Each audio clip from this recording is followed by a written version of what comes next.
We do have some questions that have come in over the Twitter.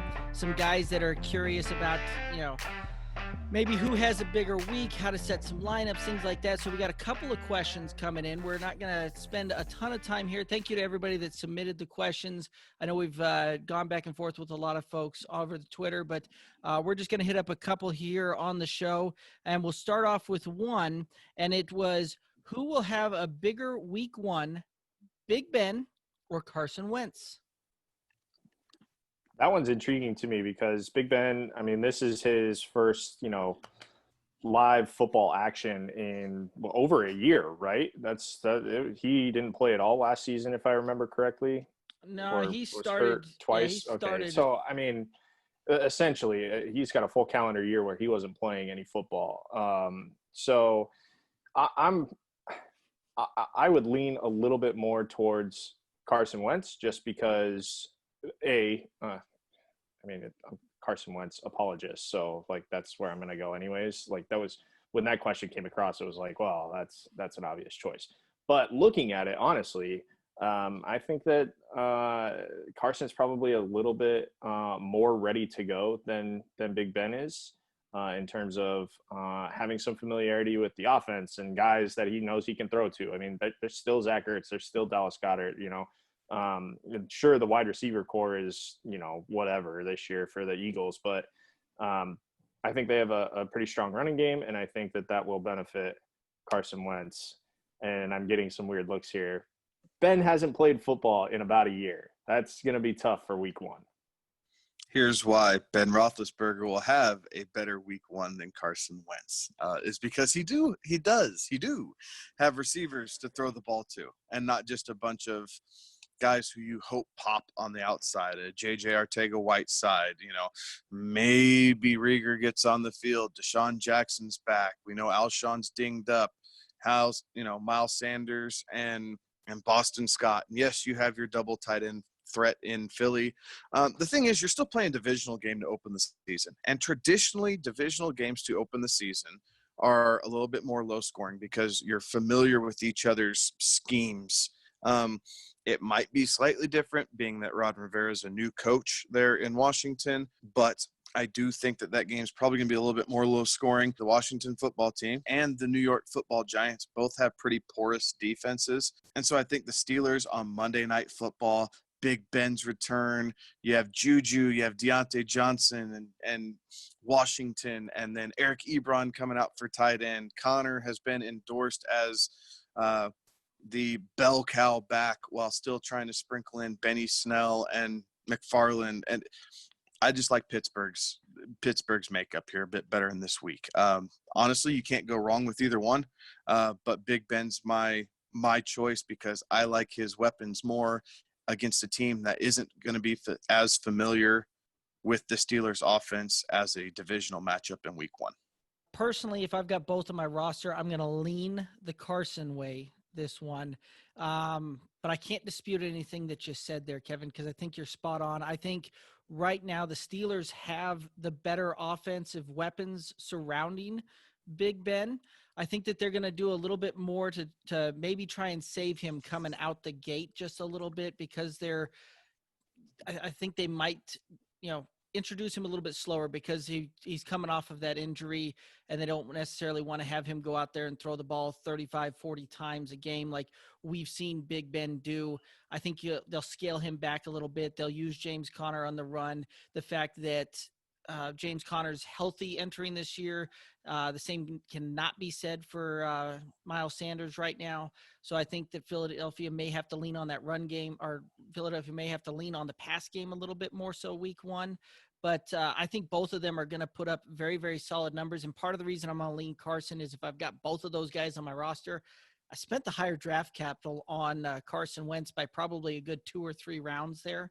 So I'm going to lean with the guy that I took earlier on in the draft too. Just, that's factoring in there for me as well. I think the likelihood of an interception, like the higher interception rates or higher just, incompletion rate will be with Big Ben more than it will be with Carson Wentz.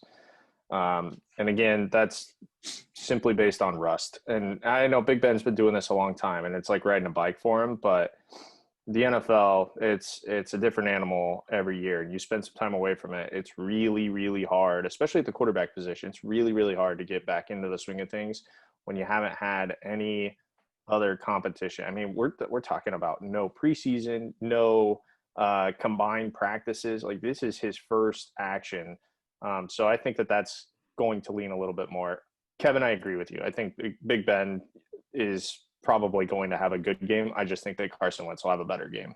And that's entirely possible. Like it's a toss-up. I like my chances of with no preseason, right? Teams maybe being a little bit more conservative. If each quarterback throws 25 passes, okay, and that's an arbitrary number, and I understand that based off of game flow and everything else. But if each quarterback throws 25 passes, I like the chances of Big Ben connecting on a deep shot to Washington or Deontay Johnson better than I like Carson Wentz's chances of maybe getting it to Deshaun Jackson, who he was out of football last year too, guys. Like he's rusty trying to come back and get in a rhythm on top of rookies and Ortega-Whiteside, who was terrible last year and stock plummeted. Like, and that's all I'm saying.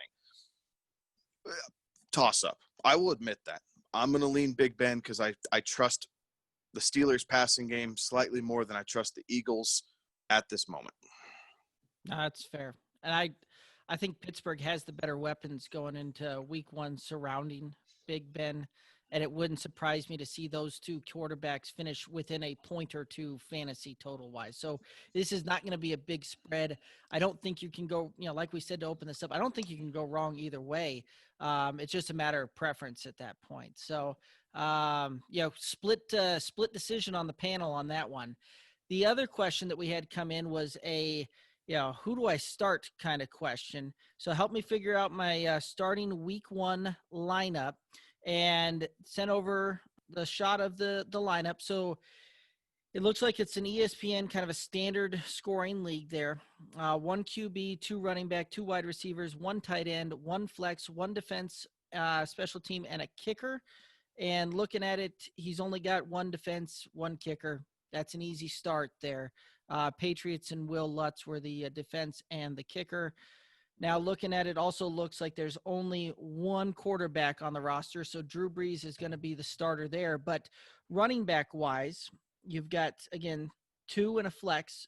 The running backs are Saquon Barkley, Todd Gurley, Austin Eckler, J.K. Dobbins, Zach Moss, Chase Edmonds. Any thoughts there about who you're gonna plug in that starting lineup? He's got it right now. He's got Saquon and Gurley and Eckler in the starting lineup, and that's the right play right now. I think you have to go with. I know Todd Gurley's in a new offense, but I mean you have to go with the bell cow. And if your other options are J.K. Dobbins, who's going to be sharing with that backfield there in Baltimore, and Zach Moss, who's going to be sharing with Singletary. Probably not even so much as sharing as just spelling.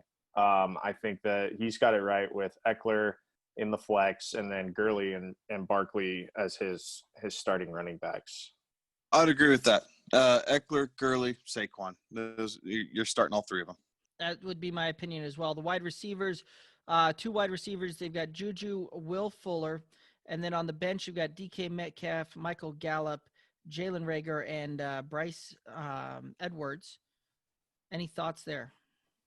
So he's got Will Fuller in his starting lineup. I would lean towards taking Will Fuller out of my starting lineup. But if you're going to use Will Fuller, the first 5 weeks are the best 5 weeks that you're going to get out of Will Fuller. That's just been proven. That is a scientific fact. The first 5 weeks, you're going to get your best weeks out of Will Fuller. Will it be week one? Who knows?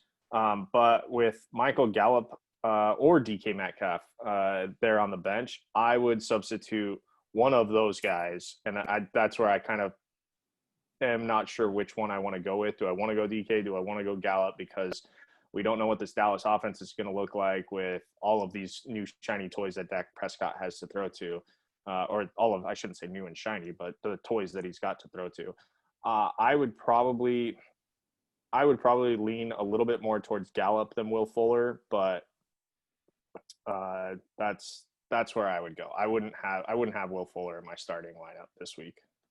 I understand the allure of Will Fuller in your starting lineup. It's a 54-point, game mark here for the over-under set for that Thursday night game. First game of the season, everybody's going to be juiced. Possibility of a shootout, obviously, with that 54 total that they're saying. That being said, much to Derek's point earlier, you spent some pretty high draft capital on DK Metcalf. DK Metcalf and the Seattle Seahawks are going to Hotlanta to play the Falcons. And I think that game could pose just as much, if not more of a shootout than the Texans and the Chiefs game. I could see the Texans come in with the game plan to take the air out of the ball. They just did this trade for David Johnson. They're out to prove something to people. And I could see David Johnson getting a ton of work. Not to say that Fuller won't get his deep chances, but let's look at opportunity here. Fuller getting, 5 or 6 targets, Metcalf probably getting 8 to 10 targets. Both have the opportunity of a high shootout type scoring game. Atlanta's pass defense is worse than Kansas City's. I would play Metcalf in that spot. Gallup isn't a terrible pick there if you didn't have a strong flex option. But Michael Gallup against a Rams defense, that game could end up in a shootout too. Those are great options to have. I would lean Metcalf. I like his matchup against a porous Falcons defense more so than Will Fuller, because at the end of the day, I can place more money on the fact that DK is going to play all 4 quarters, and Will Fuller could very well get hurt on the first snap of the game. That doesn't change for me because, with Brandon Cooks right now actually showed up on the injury report list earlier today as missed some practice today. And so if he misses time, that in theory should open things up for Will Fuller. Even with that, I would still move to one of your bench players, either DK Metcalf or Michael Gallup. Looking at it, I like the way both of those guys will, fill out that second wide receiver spot for me. I would actually probably lean a little bit more towards Gallup myself, just because of the fact that if Seattle is able to control Atlanta's passing offense there, I think that they're going to do what they like to do, and that's take the air out of the ball and do the ground and pound and really control the clock, let the defense do their thing. But Seattle's a run-first team. If that game's a shootout, yep, DK, Tyler Lockett will have both phenomenal games. But Seattle likes to lean on that run game, and I could see them doing that there.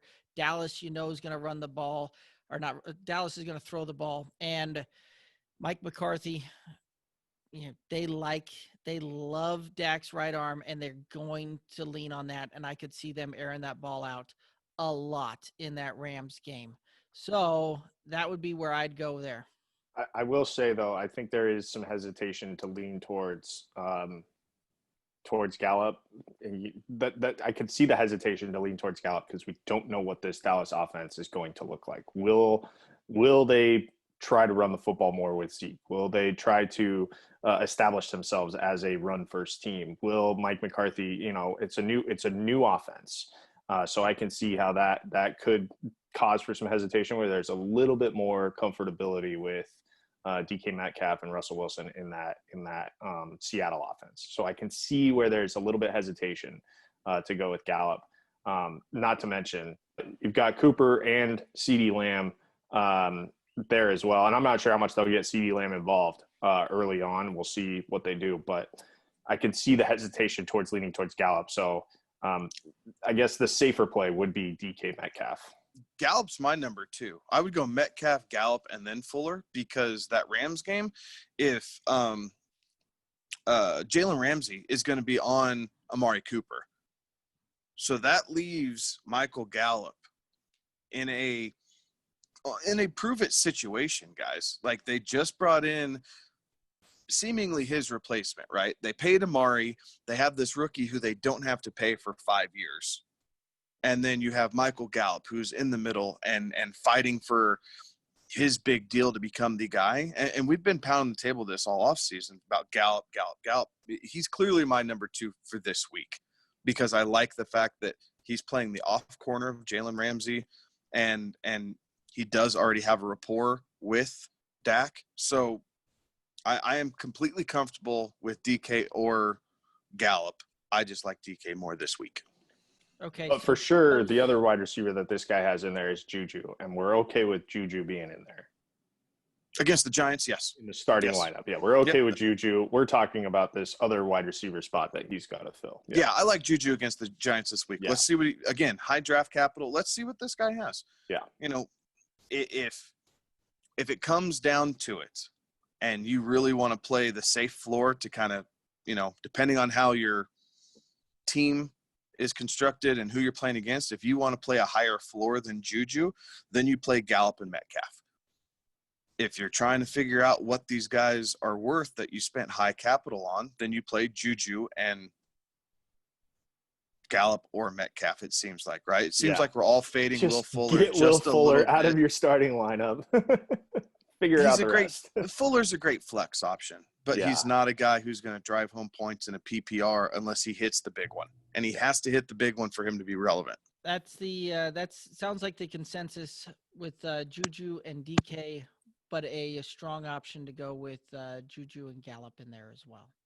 So that sounds like a question answered there.